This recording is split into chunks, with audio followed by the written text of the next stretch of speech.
Okay, kita continue Kita akan stop pukul 1. Baru sebelum pukul 1 saya nak habiskan dan kita ada sedikit quiz. Dah habis ni. Ini je. Tak, dia memang requirement. Kalau HRD punya ni requirement HRD. So, saya bagi. So, the next topic will be a module 3 at fire risk. I'm a fire risk assessor. Kalau you pergi IFE punya course, fire risk assessor is 1 week lah. And then ada exam, ada test, ada practical test. And then you become, if you pass all of this thing, you akan menjadi fire risk assessor lah. Masa saya pergi tu, you pay about 5,000. Ada juga yang kan, tapi bila gagal boleh appeal lah. You test lah. Ada requirement tak? Tak ada. Background, fire risk assessor, open for the time being. Tapi fire risk assessor in Malaysia is being recognized by IFE. Cumanya you can work with the industry lah. Kalau dengan government bit hard lah, sebab government ni dia tengok background, dia tengok semua you study. Tapi you can practice. Dekat Malaysia fire risk assessor, not fire engineer, because under engineering punya act you boleh kena sue bawah akta engineer lah. Tapi if you become a fire risk assessor, you want to assess, there's no problem. You got the knowledge, you have worked in the industry, you have the certification, and you can implement lah. Boleh pergi bawah IFE. That course is good also. Pergilah. Tapi it's not me lah who teach there. Saya pun pergi kursus tu. Dia ada Mr. Teh Ho Giang, Mr. Lee, beberapa lagi. I know them lah. In the industry. Mr. Teh is himself, he also not engineer in Malaysia lah. Dia lebih buat pada, sebab dia punya bachelor science in fire, and also got master in fire juga lah daripada Edinburgh. Cuma dekat Malaysia dia tidak boleh bergelar engineer tu, sebab dia tak ada bachelor in engineering. Oh, yang BEM tak ada. Ikut lah. That's in Malaysia lah. We need to abide the law lah. We've been abided by the law. For the fire risk, we'll see what is the fire risk yang ada di sekeliling kita ni lah. In this fire risk, first we will learn about fire hazard. Second one will be the tenability criteria. Tajuk ni pendek je, tak banyak. It will be okay lah. Cuma kalau you pergi nak jadi assessor tu, of course you need to learn about the system, you need to learn more about the fire science, you need to learn more about the behaviour. That's the difference lah. Tapi dalam topik ni, fire risk, it's just a small topic for me lah. And then we have a fire risk assessment. How you do assessment, a quick one with all the knowledge you have lah. Apa yang ada dekat diri tuan-tuan tu, that is the way you nak buat assessment dekat risk lah. First of all, you do lah risk dekat rumah kita. Saya keburukan saya tak tahu lah buruk ke baik. Bila saya pergi rumah saudara mara, saya tengok barang banyak. Scan lah. Bukan scan, saya kata kenapa banyak sangat. Saya akan sebut macam ni, kenapa banyak sangat barang. Kenapa tak buang yang tak pakai? Saya selalu cakap macam tu. Sebab itu tak barang tu, bila you stack, dia akan jadi fire load dekat you. Somehow bila you dah sampai satu tahap, dia dah sampai atas, it is a fire hazard for you. Dan you pun akan tahu dekat ini ada cerita bahawasanya kebakaran tu banyak berlaku di rumah. Saya bukanlah ni, tapi dia dah dalam diri kan. Bila you akan tengok, you akan tegur tak macam saya kan. Yelah, kita daripada government side ni semua orang ditegur. Bukan maksudnya macam tu lah. Kita akan cakap, jangan bahaya. Sebab you know the risk. Dia pun your family member kan. So, you tegur je lah. Macam tu lah. Kalau dia tak nak buat, you dah selamat dah kot. Selamat jangan masuk rumah lah. So, and then the fourth one will be a conclusion. Okay, we look at the first one, fire hazard. Definition, hazard. What is a hazard? It's a chemical or physical condition that has the potential for causing damage. That is what we call hazard. Any situation that has the potential for causing injury to life or damage to property and the environment. That is what we call hazard. Sesuatu yang boleh mendatangkan kecederaan atau kemudaratan lah So that is what we call hazard. Risk. What is the risk? Risk is the potential for realization of unwanted adverse consequences to human life, health, property, or the environment. Kalau dalam ni we look more on the fire risk. Siapa yang buat projek, you got project risk. Project risk management. Dengar pergi dekat NIOSH, safety risk. Lain tempat dia, tapi semua tu risk. And the term risk, dia ada satu tools, risk mitigation tools tu sama je. The way you portray the risk sebelah sini dia punya cost dengan dia punya effect. The most cost yang paling senang berlaku, kalau effect dia besar, that will be the higher risk lah, risk yang tinggi. So what we do with the higher risk, we mitigate them, we bring it down or eliminate them. Kalau boleh eliminate, kita eliminate. Same goes with fire. Sama je. Kalau things that we can eliminate, first we can eliminate the ignition source. Itu yang paling penting lah. If we can eliminate the ignition source, then it will be better. Sebab apa? Tanpa ignition source, there will be no fire, right?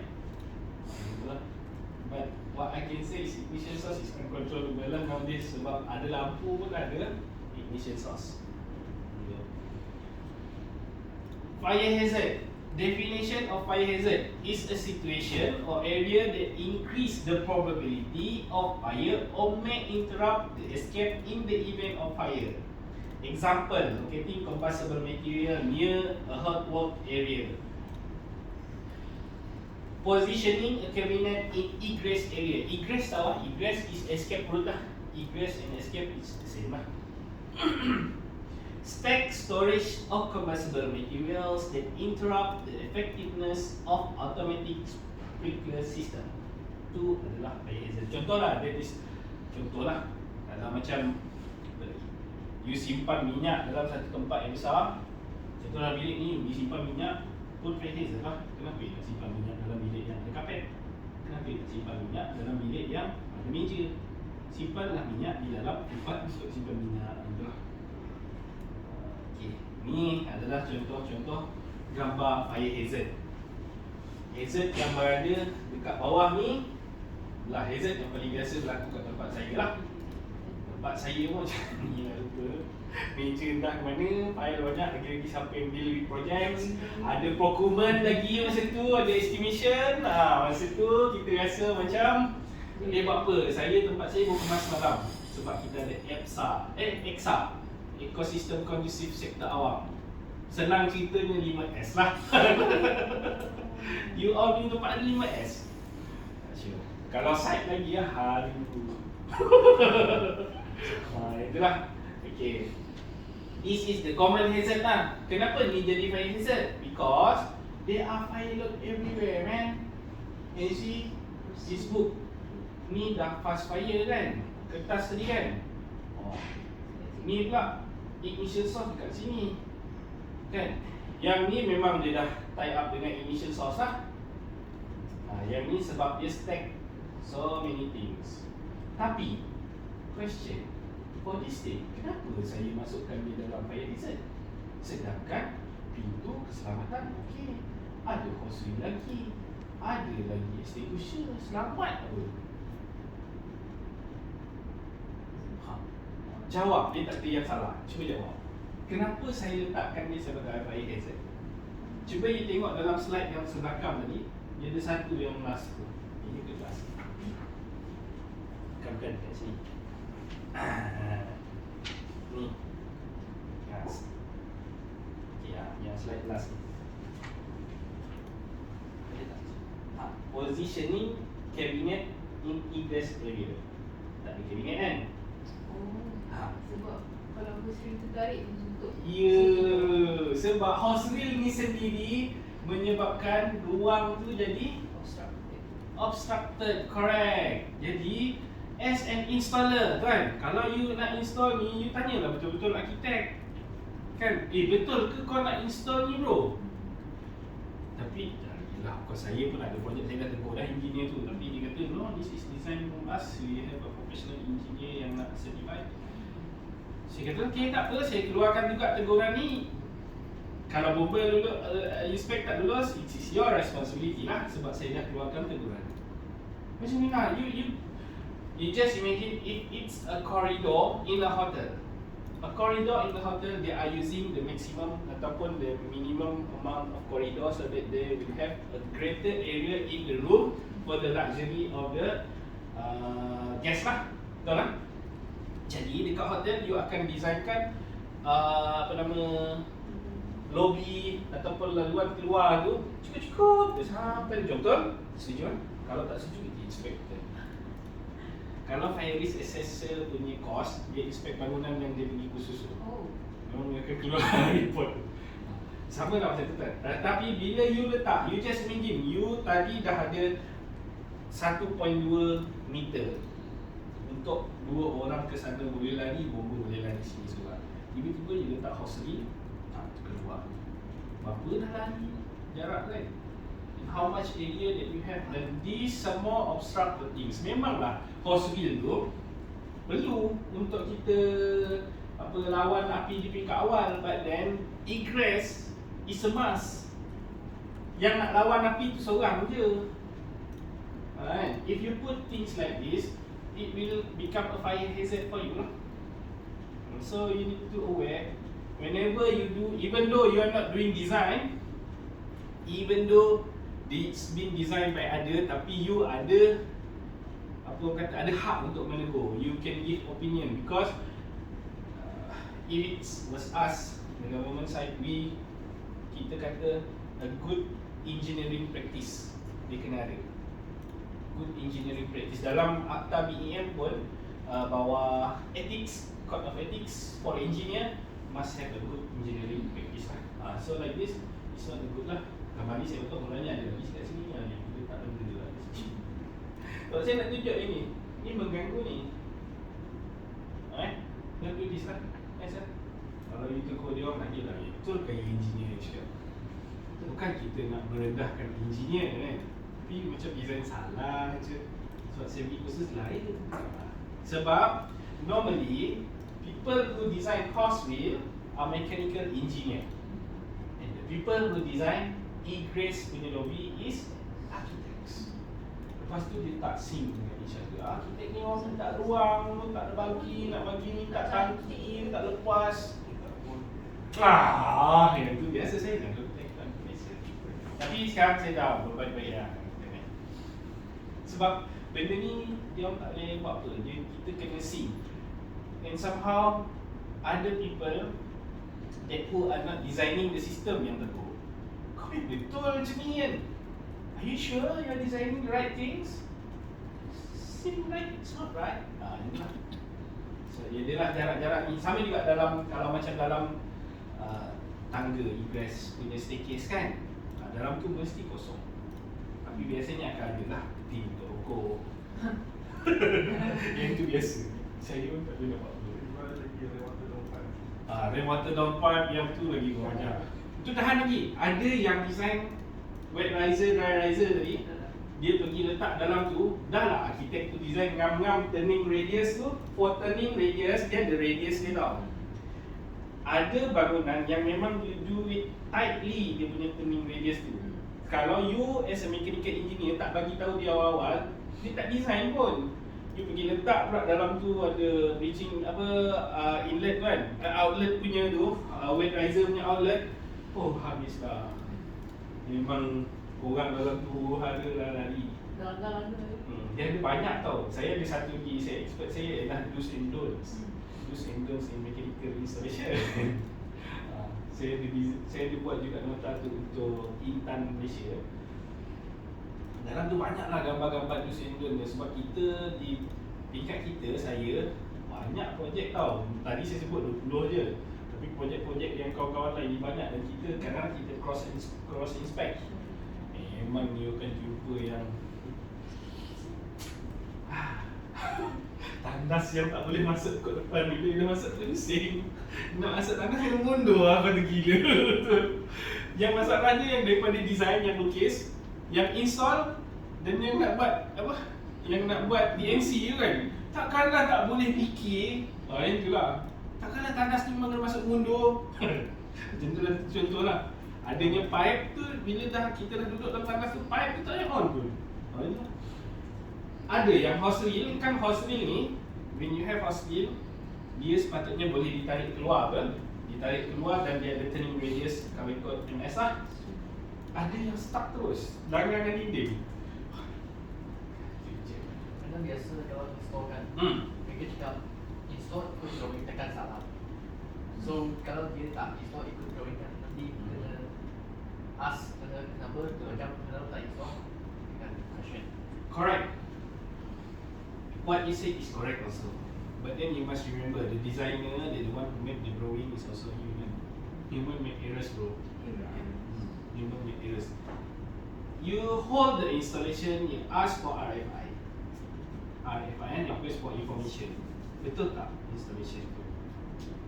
Saya okey. Saya engineer, saya okey. Kalau saya ditanya kan, banyak projek saya ditanya, people are requesting for RFI. Kalau memang saya kena ubah, saya ubah. If the design is not right, then you need to change. Sometimes dekat site, macam saya cakap tadi, projek saya adalah satu projek saya rumah orang tua. Dalam drawing architect tu memang ceiling tu flat. Bila sampai, lah ceiling separuh ke? Itu saya punya install smoke detection. Macam tadi saya cakap, when it come to smoke, you must install at the higher place and the logical place, whichever when you understand the fire size lah kan. Tapi bila you ada pembahagi kat tengah ni tinggi pak, do you expect the smoke intelligently boleh pergi kat sebelah menghantar diri dia kepada detector? Tak ada lah kan. So you need to add up another detector. Of course, after procurement, adding something is very expensive.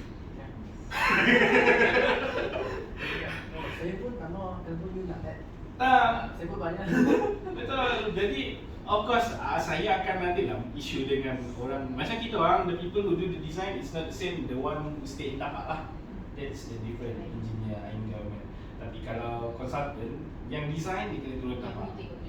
Kita hanya akan tengok tapak tu macam 3 bulan sekali. Kalau macam consultant dia kena 3 bulan kan. Kita lain sikit lah. Kita orang ada 3 bulan, 4 bulan, kadang-kadang 6 bulan sekali pun okey. Ataupun ada isu, kau punya design ni betul ke lah? Bila dia dah tanya dulu, okay, turun. Itulah. Jadi bila dia ada something yang not right, you do RFI lah. Don't simply or blindly install, macam ni. Everything is correct.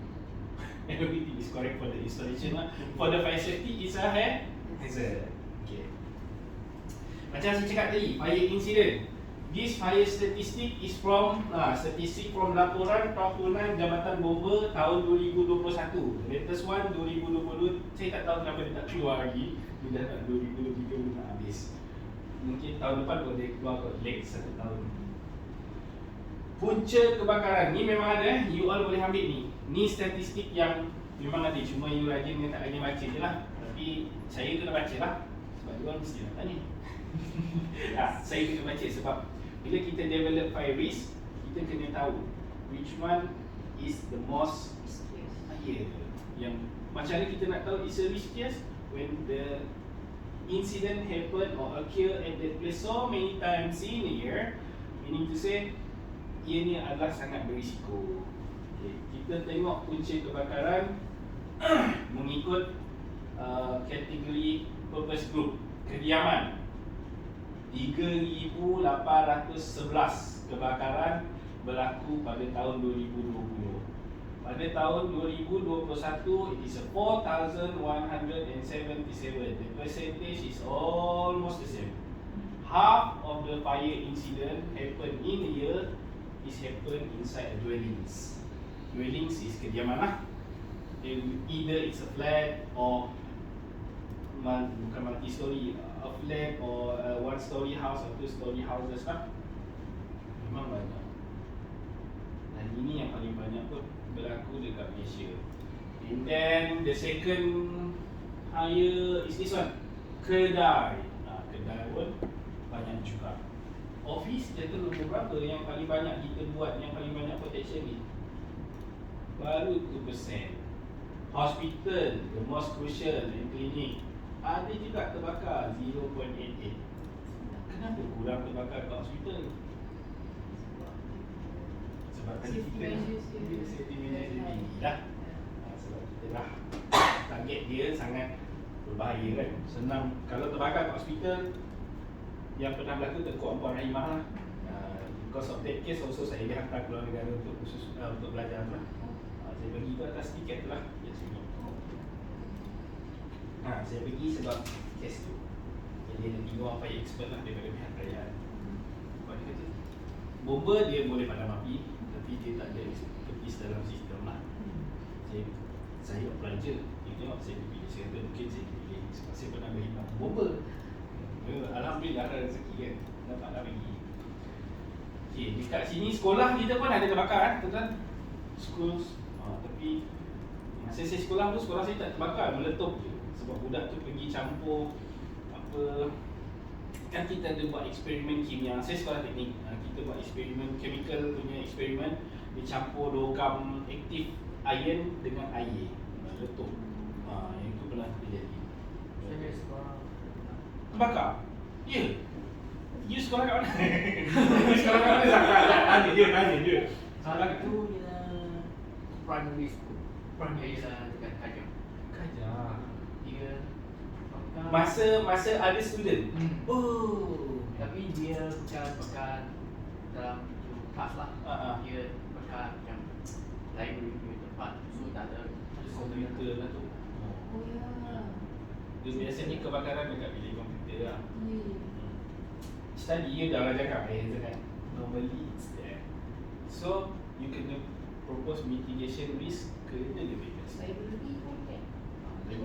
Library critical jugalah, dia fire hazard. Cuma library ni senang control sebab kita ada lampu je.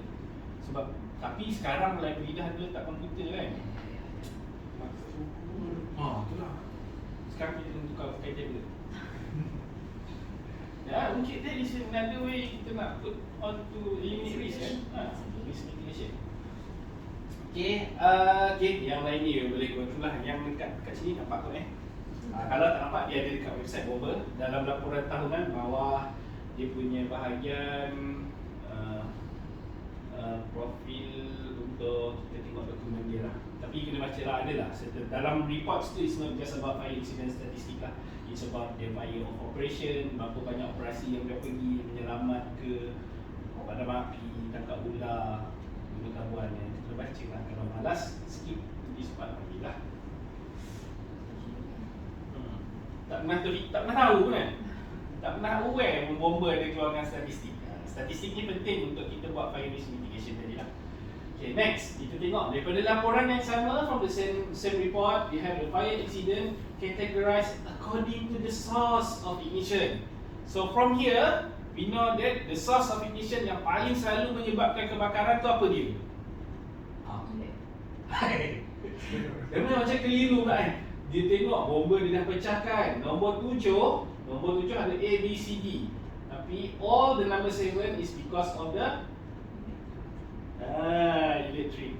So dia nak pecahkan lagi. Adakah it's because of overcurrent, overload? Kalau macam Daddy punya case tu kita expect kan, but not yet keluar report pun. Kita expect dia overload lah, overloading. Apa beza overloading dengan spark ni? Spark ni kalau macam ada touching yang tak betul. Tapi kalau overload ni, kalau kira yang tak apa, dalam satu loop tu you more than what it should be, dia akan ada heat lah. Yang tu akan menyebabkan kebakaran. Yet everything is fall under electrical yang ada dekat rumah.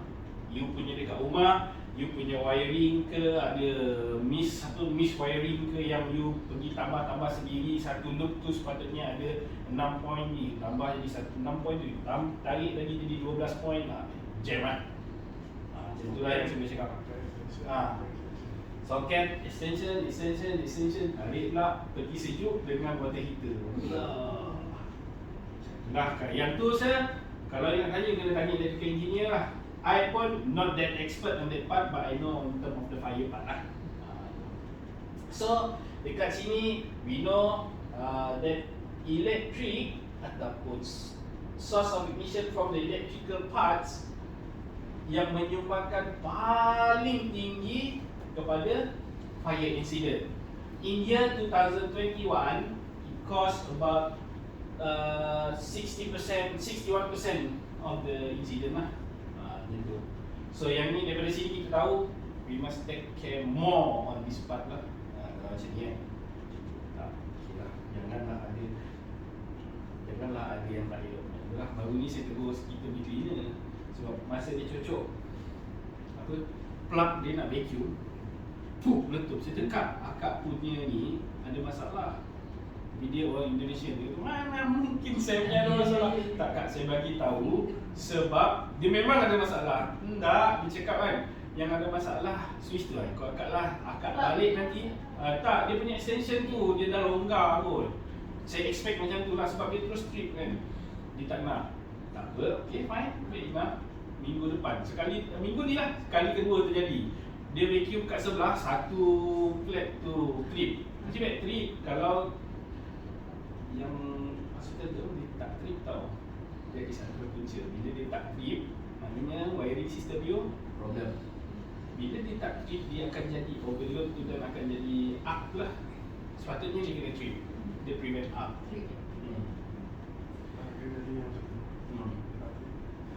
Kenapa dia jadi tak trip? Selalunya chargeman dia bypass. Sebab asyik tadi itu kalau bangunan lama lah. Bangunan lama, you must kalau dia trip sebenarnya tu indicator something wrong lah. You kena inform the management. Jangan sampai terjadi macam yang ada kes tu lah yang saya pergi tu.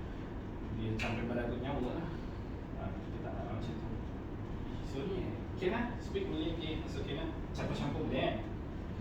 Okay, what is a tenability limit? Tenability limit is a tenable environment where the affecting it is what we measure in a room is a temperature, visual and toxic effect lah.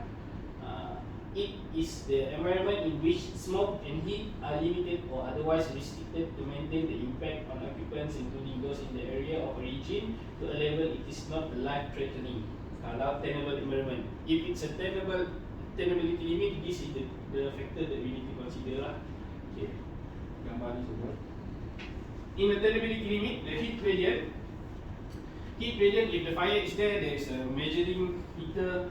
Kalau in the whole area of the room ataupun in the compartment more than 2.5 kilowatt per square meter, it is untenable lah. You can be exposed about 1 minute macam tu je. Kalau tak jadi macam tadi yang berasa asap keluar, yang kita lari ke stadium tadi kan, berasa asap nampak macam dia bro. Tapi that is the real cases lah. Temperature is 120 C convected heat. Ini kalau dalam keadaan if you stay there, the fire is there and you measure the temperature here 120, you tak boleh dah ada dalam tu. More than 60 pun you dah burn. Kalau you terdedah dalam tempoh less than berapa second, dia akan ada burn lah. Itu ada dalam FTA, tapi dalam Malaysia standard dia tak spell out. Next is the visibility limit. Visibility limit ialah you boleh tengok. Sebab dalam bilik yang terbakar, of course akan ada asap. Asap akan menyebabkan our visibility limit to become shorter and shorter lah. The more the thick of the smoke, it become the less you can see lah. Okay, and then the toxicity, CO is carbon monoxide, hydrochloric cyanide ni 140 ppm part per million.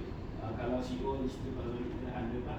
Smoke layer height, of course the smoke up there, it should be, shall have a height of a 2 meter lah. The smoke can go down, but we must have a clear height of 2 meter. That's why kalau pintu tinggi macam ni, tiba-tiba kita letak sign keluar kat situ. Kalau smoke tu dah penuh, of course we cannot see the sign keluar lah.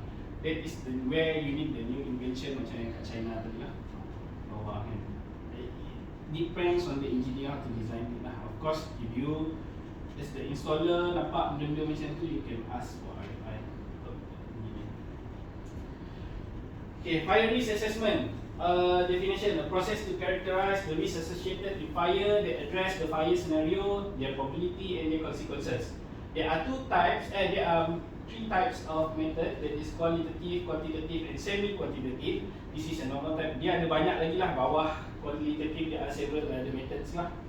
And the competency that can be used for risk assessor, you can get the fire risk assessor certification of specialist CFPS your NFPA yang ni mahal. Ni 15,000 untuk satu certification. Tapi very hard to get. Dia dah approach saya tapi saya tak ada duit, dia bagi murah sangat. Dia murah je sebenarnya 3,000 masa dia approach saya 3,000 USD. Translate masa tu 15,000 lah. Kalau sekarang lebih kurang lah kan. Ya. Kalau dulu okey, okey. Ini adalah fire risk assessment process. What you can do, you can make a report of it lah. You categorize it, what is the fire hazard. First you identify the fire hazard, kategorikan lah. Bilik ni ada fire hazard, tak ada. Bilik ni kategori fire hazard, ada tak ada.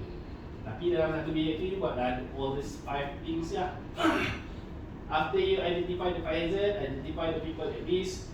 Kalau dalam bilik tu fire hazard dia tinggi, you jangan letak people dalam tu untuk bekerja dalam sebagai pejabat dia. You make sure the people are working outside lah. And then evaluate, remove or reduce the risk. This is where you use the risk mitigation plan tadi lah, ataupun risk punya analysis tadi. And then you record the findings. After you record the findings, you can propose lah. Record the finding, you can propose what type of the system. Kebanyakan yang ni selalunya fire risk assessment we do untuk building yang dah siap. Bukan sekarang dia start dengan drawing, tapi normally we do dengan building yang dah siap. Sebab apa? Dalam drawing bilik tu namanya classroom je, tapi bila sampai macam makmal je. Itulah yang tu biasalah. Itu saya tak nak ulas lebih. Itu biasanya sebab dalam design, you design for other purpose, but yet when it come to practical, when it come to usage, dia dah jadi something yang berbeza lah. Where that is where the fire risk assessment process is very vital. Nowadays, kalau ada rezeki, buatlah fire risk. Sebab Malaysia going towards that lah. Dia dah start cari untuk bangunan, dia dah start cari fire risk assessor. Bukan dia orang ex-bomber lah. Tapi tak salah pun kita nak jadi. Kita, if you have that knowledge, you have that cert, you can do it. Dekat Malaysia pun, Marsh, company insurance, they are seeking for this fire risk assessor lah. Sebab you can assess the fire risk, so then they will calculate the insurance punya ni lah, untuk building kan, building insurance punya price. And the last one is review and update regularly. As what I mentioned, sometimes the usage ataupun the equipment inside the room, inside the compartment will be different. Sometimes it change, and that is where you need to update your fire risk lah. Of course, macam saya cakap tadi, bila you tambah minyak dalam ni, will become another risk. Bila you tambah buku dalam ni, different risk of minyak lah. Alright, we are going for the conclusion. So, for the conclusion, before we go for the conclusion, we review the module. Kita dah buat fire hazard dan kita dah tengok what is fire hazard. Dekat fire, apa itu fire hazard, mana dia boleh jadi. It can be anywhere, terutama dekat office lah. Dekat site pun sama, fire hazard dia tinggi. Lagi-lagi building yang tinggi kalau kita tengok UBBL, bangunan kalau dia lebih 18 meter, kalau dia construct sampai 18 meter, dia dah kena ada siap dengan dry riser lah. Dia kena ada sistem tu yang complete, yang bomber boleh guna, bukan sistem yang tak boleh guna. Walaupun bangunan tu tak siap, sistem tu kena siap. Temporary, correct. Dekat site lagi lah, fire hazard dia everywhere. Dia ronggok kayu dengan plastik-plastik kan. Banyak site saya macam tu lah. Tapi kalau you can do housekeeping yang baik, buatlah, nanti dapat keluar.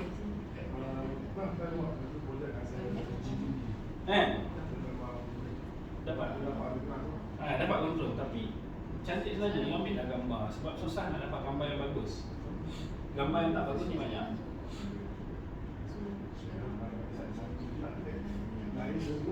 Susah. Then we also have done the tenability limit. Tenability limit 2.5 kilowatt, 120 degree C. That is the tenability limit. So the smoke layer height is 2 meter. That is where we need to control lah. Kalau macam mana kita nak pastikan smoke layer height 2 meter tadi, that is where we put the smoke spill lah, smoke spill, smoke management system ataupun kita letak tingkap supaya smoke keluar, supaya dia takkan lebih daripada 2 meter kan. Itulah.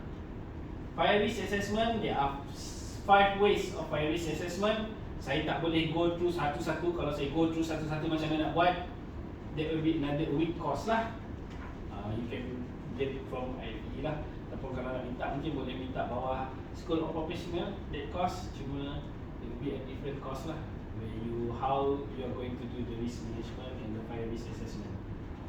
I've gone through that, but then you can have saya punya dokumen tu ada, you punya statistik tadi ada, you tahu apa yang selalu terjadi, you can do the risk assessment lah. And we also done this conclusion. So as a conclusion, fire hazard can be found everywhere. Tenability limit is the limit for a human to stay in an area of fire, and fire risk assessment require a vast knowledge in fire hazard and fire science. Sebab tu saya start mana-mana kursus saya dengan fire science lah. Sebab kebanyakan kita design mechanical engineer lah terutamanya, kita rasa macam kita tahu apa nama hospital system, pump system, but then we don't know the fire science behind it lah. Betul lah. Dekat siapa yang ada ambil topik, kalau macam dua orang ni ambil topik, special topik for building services, mungkin tahu lah. Sebab tapi pun saya dah integrate dengan UITM, saya masukkan benda-benda macam ni lah. Saya dah jumpa dia punya lecturer, saya tahu this is what you know lah, and it's what you need to know. So that's all for module 3, and before we go for break, you have this quiz lah. Jawapan ada je dalam buku tu, boleh je tengok, cari dalam tu